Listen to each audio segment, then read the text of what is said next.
Welcome to online classes of future IITian। तो बच्चों, आज हम लोग अपना सिंपल प्रोबेबिलिटी पे बेस्ड क्वेश्चन करेंगे। थ्योरी और कॉन्सेप्ट ऑलरेडी पिछली क्लासेज में पढ़ रखे हैं। तो आज की क्लास में आगे बढ़ने से पहले हमने एक क्वेश्चन बोर्ड पे लिखा है, इत्मीनान से आप लिखिए। और मेरा रिक्वेस्ट है कि आप पहले क्वेश्चन अटैम्प्ट कर लें। और कई बच्चों की रिक्वेस्ट आ रही थी कि सर एक बार प्लेइंग कार्ड के बारे में बता दीजिए, एक बार प्लेइंग कार्ड के बारे में बता दीजिए। तो बच्चों फिर से मैं बता देता हूँ, डोंट वरी, जब तक मैं हूँ आप तक तो कोई टेंशन मत लीजिए। One card is drawn from well shuffled pack of 52 cards. ये वेल सफल का मतलब होता है कि मतलब कोई कार्ड के साथ आप बायसिंग क्रिएट नहीं कर रहे हैं।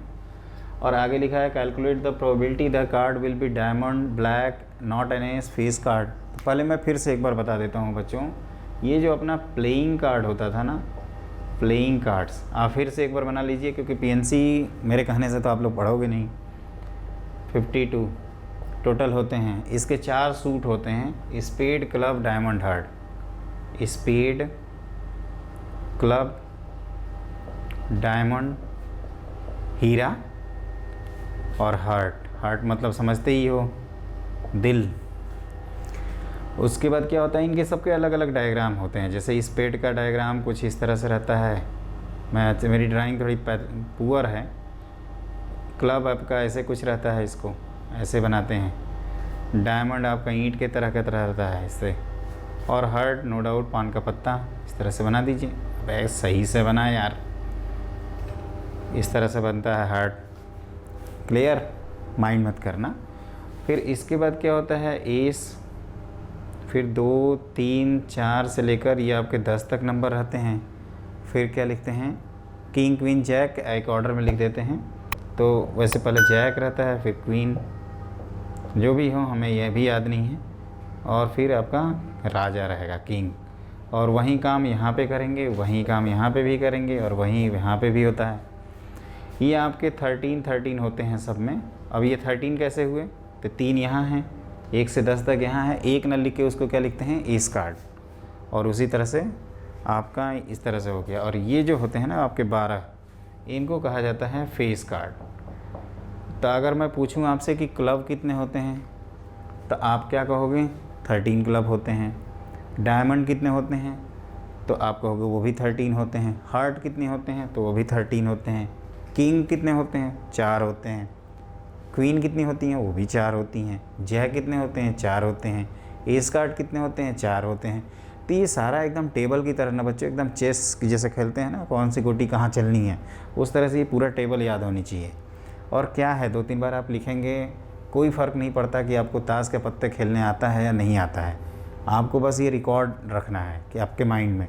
अब ऐसे नहीं कि पहुंच गए मार्केट और लाए ताश के पत्ते, भाई क्वेश्चन बहुत सारे आ रहे हैं तो चलो मार्केट चलते हैं दौड़ के और ताश के पत्ते ख़रीद के लाते हैं। ये काम नहीं करना है। आप इसको याद रखिएगा, मेरे ख्याल से ये सबको याद होगा। तो मैं आगे बढ़ जाऊँ, तो ये सब मैंने याद करवा दिया अपनी तरफ से।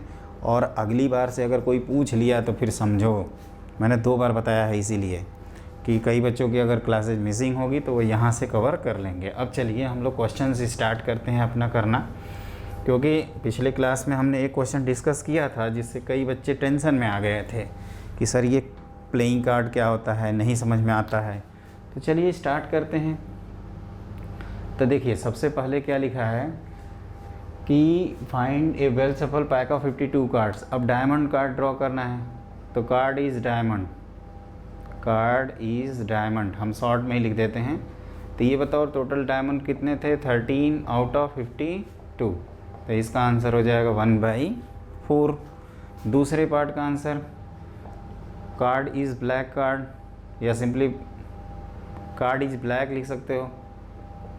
तो उसके लिए क्या है प्रोबेबिलिटी, तो टोटल ब्लैक कार्ड कितने होते हैं भाई, तो कहोगे 26 आउट ऑफ 52, तो this is 1/2। Third part, probability of not and S, तो ये तो डायरेक्टली गिन सकते हैं, एस 4 थे तो नॉट एस कितने थे, 48 आउट ऑफ 52, तो this is 12/13। Fourth, face card चाहिए आपको, एक बार कैलकुलेशन देख लेना, सही है ना। तो फेस कार्ड, ये बताओ, ये फेस कार्ड मैंने क्या बताया था अभी, कितने फेस कार्ड होते हैं,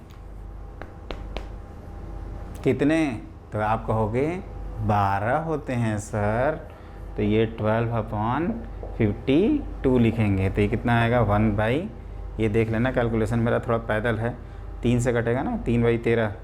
तो ये ध्यान रखना 12/52, 3/13 नहीं होता है ना। एक बार 4 देखो यहाँ 12, 4 13 में 13 चौका 52 सही लिखा हूँ। कभी कभी लगता है गलत लिख दिया यार, तो माइंड मत करिएगा। तो ये आप कह सकते हो कि प्लेइंग कार्ड से एकदम लल्लू पल्लू क्वेश्चन है, इसको निपटा दिया हम लोगों ने। अब करते हैं अपना अगला क्वेश्चन। देखो बच्चे, सिंपल प्रोबेबिलिटी पे इसी तरह के क्वेश्चन आते हैं जेईई मेन, जे एडवांस में, तो ये सब आने चाहिए। कई कहते हैं सर कि एनसीईआरटी लेवल डिस्कस कर रहे हैं, अरे बेटा वहीं आएगा ना, सबसे पहले एनसीईआरटी लेवल का ही क्वेश्चन आता है, एक दो थोड़ा बहुत ट्रिकी आएगा। बेसिक तो क्लियर हो, पता चला बेसिक क्लियर ही नहीं है, आसमान पे उड़े हैं, पूरा बेसिक गायब है और भराक से गिरेंगे, वो काम नहीं करना है हम लोगों को। सारा करेंगे, बेसिक भी करेंगे, जेईई मेन भी करेंगे, जे एडवांस भी किया जाएगा। तो इस तरह से हमने पहला क्वेश्चन आपका कंप्लीट कर दिया। अब लिखते हैं अपना सेकंड क्वेश्चन। तो देखो बच्चों, मैंने अगला क्वेश्चन बोर्ड पे लिख रखा है, थोड़ा सा लेंदी है, लेकिन इसमें क्या होता है ना कि सेट थ्योरी का इम्पॉर्टेंट रोल है, इसलिए मैं ये क्वेश्चन करा रहा हूँ। ये वैसे एनसीईआरटी लेवल का ही आपका क्वेश्चन है, बहुत ही बेसिक क्वेश्चन है। एग्ज़ाम में कोई एक पार्ट आएगा आपके सामने, तो वो पार्ट हम लोग कैसे करेंगे वो चीज़ देखने के लिए पहले पढ़ते हैं क्वेश्चन क्या है। तो 2 students Sachin and Rohit appeared in the examination. 2 बंदे हैं, मान लीजिए मैं ही सचिन हूँ तो मैं अपीयर कर रहा हूँ और मेरा फ्रेंड रोहित भी अपीयर कर रहा है। वैसे मैं विवेक सर हूँ, विवेक हूँ, कुछ तो होगा। आगे पढ़ते हैं। The probability that Sachin will qualify the examination, Sachin qualify करे उसकी प्रोबेबिलिटी कितनी है, तो 0.05, 5% है बेचारा, कितना पैदल है सचिन अपना। And the Rohit will qualify is 0.10, 10%, percentage में कन्वर्ट करेंगे। The probability that both qualify the exam is 0.02, 2% दोनों क्वालिफाई करें।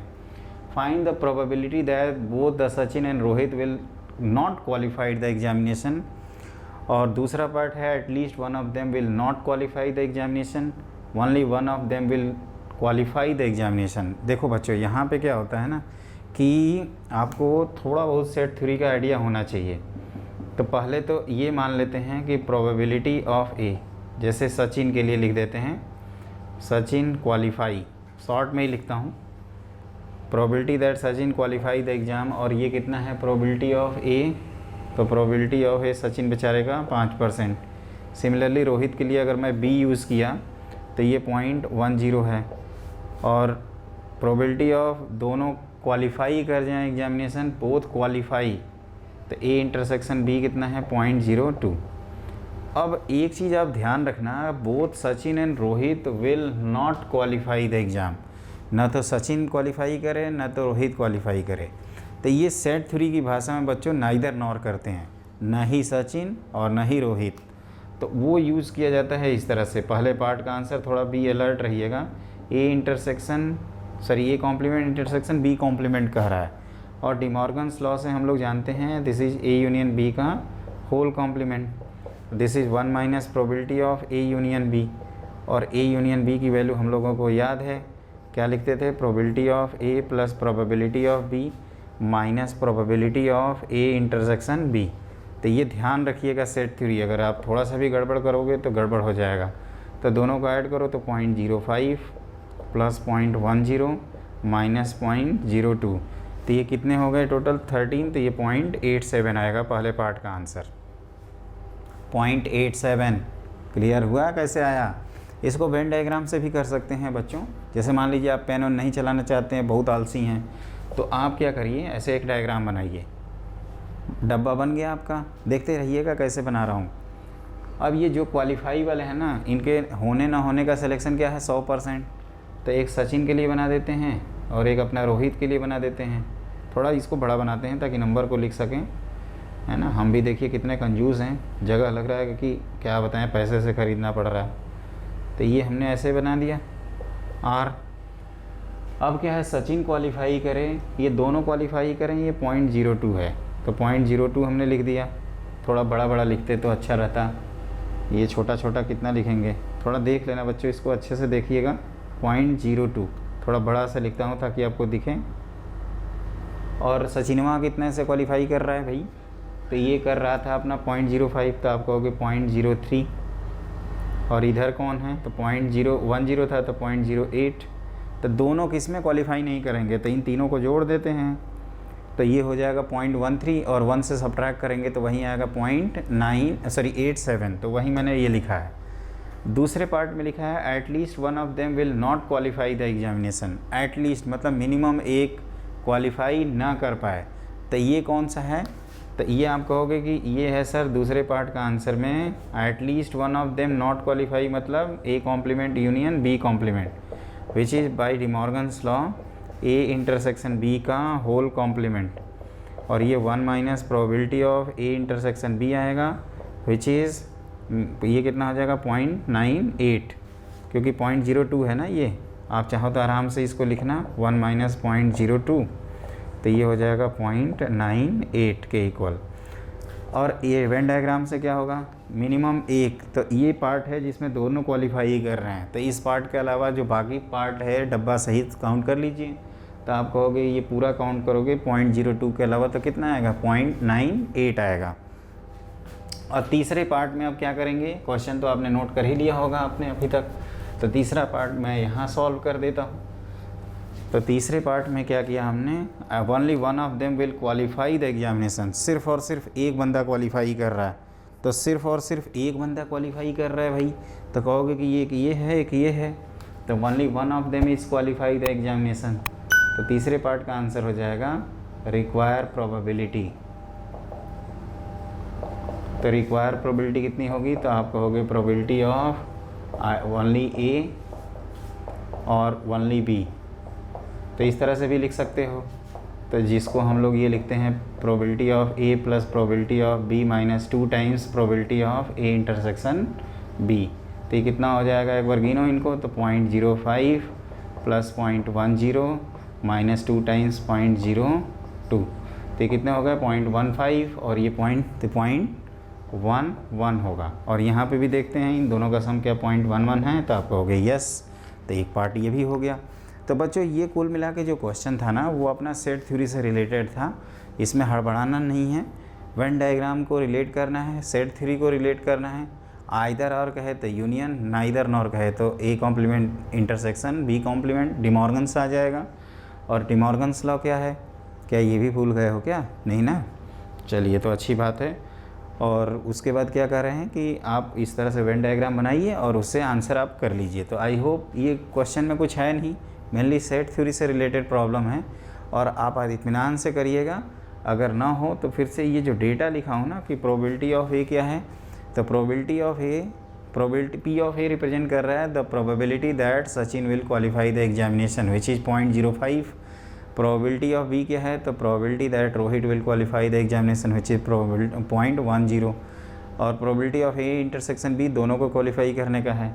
तो पहले पार्ट में क्या कर रहे थे कि नॉट क्वालिफाई मतलब A complement intersection B complement, मतलब ए यूनियन बी का होल कॉम्प्लीमेंट, तो ये हमने ए यूनियन बी निकाल के होल कॉम्प्लीमेंट्स में से हटा दिया। दूसरे पार्ट में क्या कह रहा था कि मिनिमम एक नहीं क्वालिफाई करे, तो मिनिमम एक में क्या होगा, इस जनता में दोनों हैं तो इसको छोड़कर मिनिमम एक आएगा। और तीसरे पार्ट में एक एग्जैक्टली एक ही क्वालिफाई करे, तो वो ये दोनों पार्ट हैं।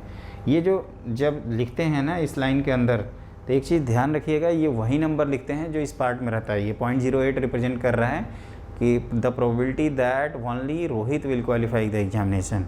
0.03 क्या रिप्रेजेंट कर रहा है, तो probability that only Sachin will qualify the examination. 0.02 क्या रिप्रेजेंट कर रहा है, तो probability that both qualify the examination. तो ये बात ध्यान रखना बच्चों, यहाँ पे जो बाउंड्री लाइन के अंदर लिखा रहता है ना, मतलब ये एग्जैक्ट वही नंबर होता है।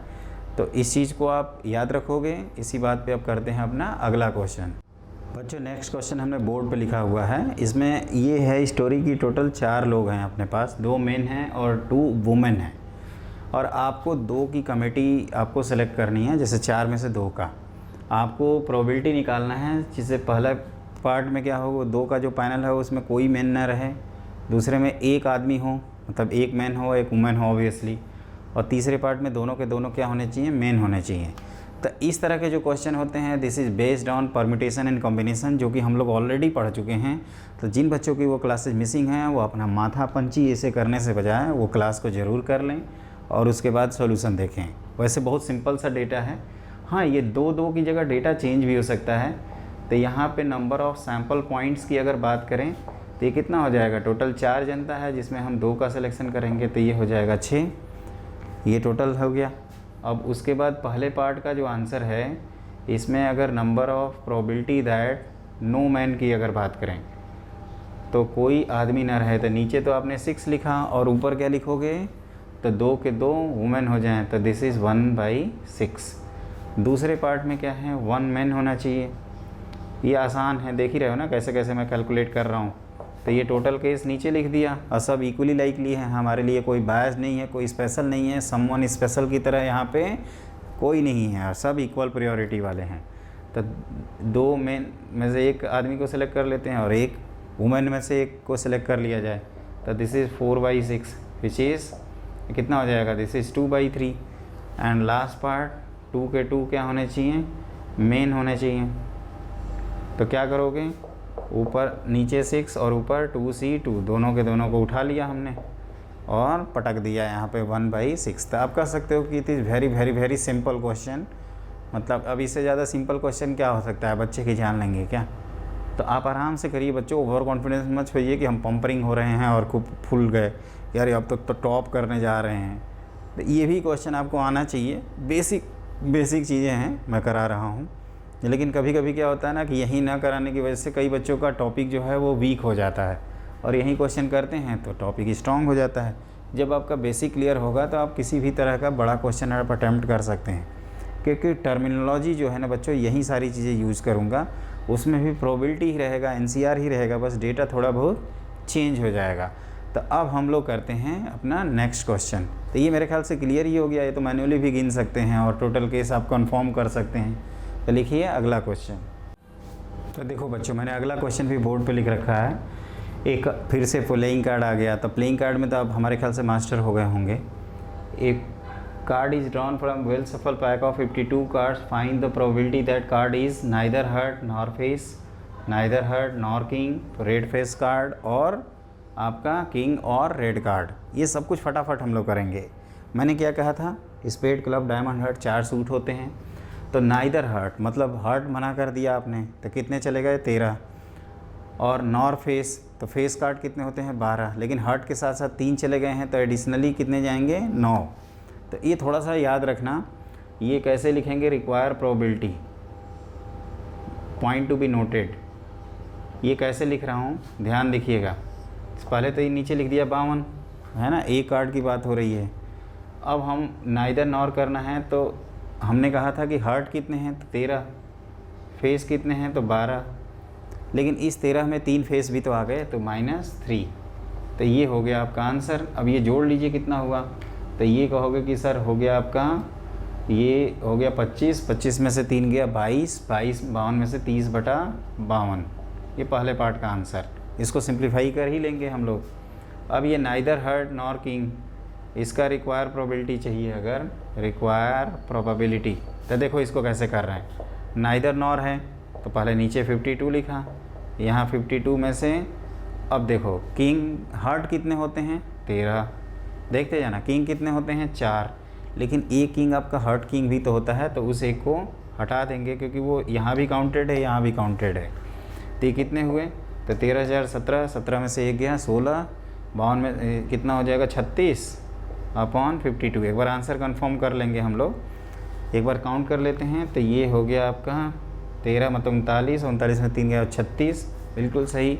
ये रेड फेस कार्ड कितना होता है भाई, रिक्वायर प्रोबेबिलिटी, रिक्वायर्ड प्रोबेबिलिटी, जल्दी जल्दी बताइए।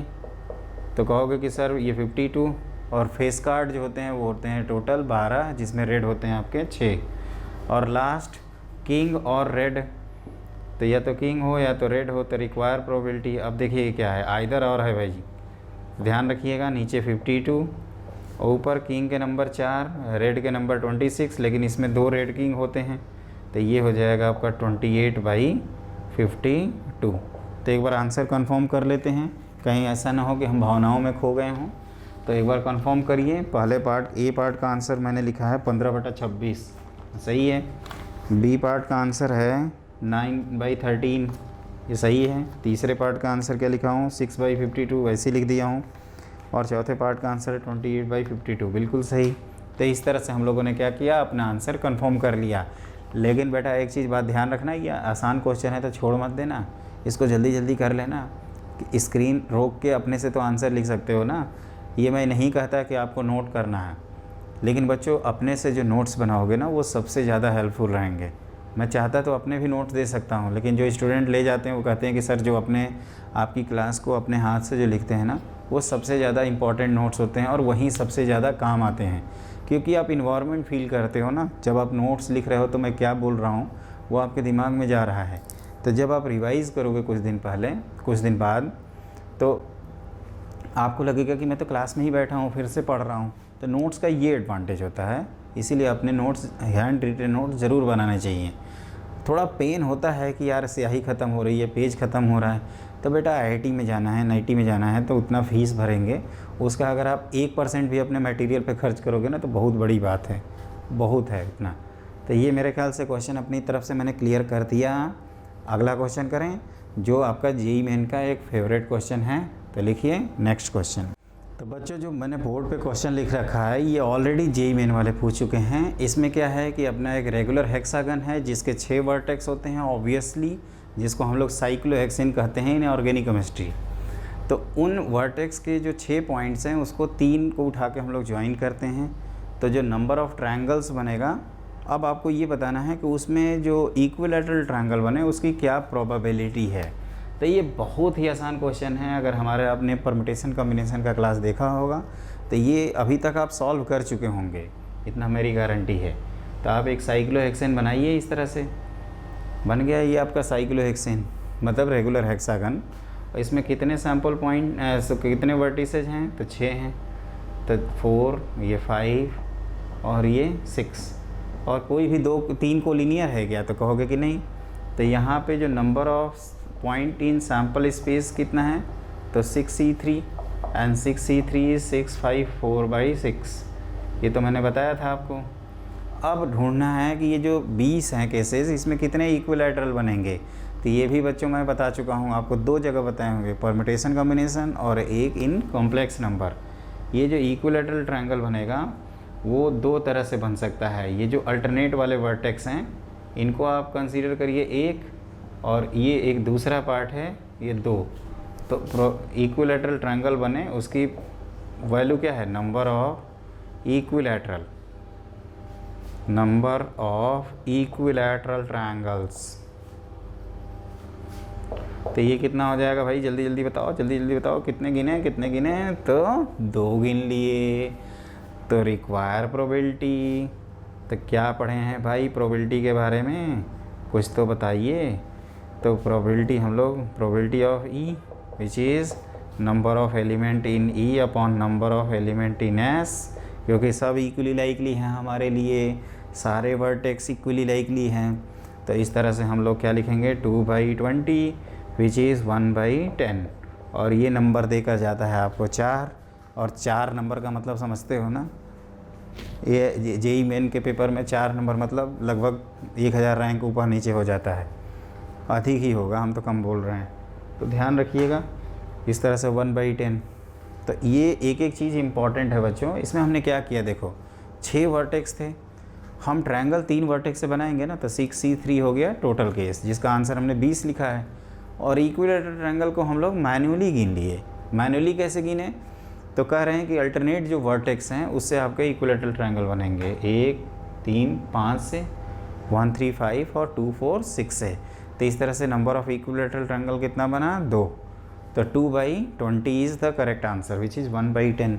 तो ये ऑलरेडी क्वेश्चन पूछा जा चुका है। तो बच्चों आज हम लोगों ने कुछ specific problem on simple probability किया। अगली क्लास में डाई से रिलेटेड क्वेश्चंस करेंगे और लीप ईयर से रिलेटेड प्रॉब्लम सॉल्व किया जाएगा। हमने जैसे आपको बताया था कि अभी कुछ क्लास में हम क्वेश्चंस करवाएंगे और उसके बाद हम 12th पे मूव करेंगे। जो 12th क्लास का अपना NCERT का प्रोबेबिलिटी है, जो कंडीशनल, वो सब सिंपल हो जाता है। सिंपल प्रोबेबिलिटी में ही टाइम लगता है क्योंकि वो एक स्पेसिफिक फार्मूला ओरिएंटेड क्वेश्चंस होते हैं। तो मैं चाहता हूँ कि आप हमारे चैनल को लाइक और सब्सक्राइब ज़रूर कर लें और ज़्यादा बच्चों को इन्फॉर्म करें। आज की क्लास के लिए बस इतना ही। Have a great day, bye bye.